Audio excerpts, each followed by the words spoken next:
శుక్రవారం ఏం చేయాలి, ఏం చేయకూడదంటే శుక్రవారం పొద్దున్నే నిద్రలేచి ఇంటిని శుభ్రం చేసి ఇంటి ముందు నీళ్లు చల్లుకుని ముగ్గులు వేయాలి. తర్వాత అభ్యంగన స్నానం చేసి గదిని శుభ్రం చేసుకోవాలి. శుక్రవారం మీరు మీ కుటుంబ సభ్యులతో ఎట్టి పరిస్థితుల్లోనూ గొడవ పడకూడదు. ఈరోజు అందరితో మంచిగా ఉండడం మంచిది. యువకులు మరియు పెద్దలు అందరూ గౌరవించబడాలి.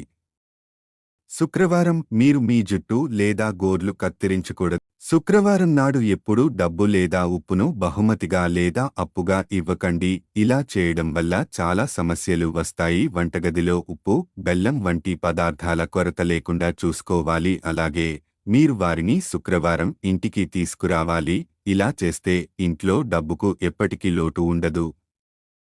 శుక్రవారం గృహిణిపై పురుషులు గొడవ పడకూడదు. ఆమెతో కన్నీళ్లు పెట్టుకోకూడదు. కోడలు ఇంటికి లక్ష్మీదేవి స్వరూపం. శుక్రవారం రోజు మాంసాహారం, ఆల్కహాల్ వంటివి అసలు తీసుకోకూడదు.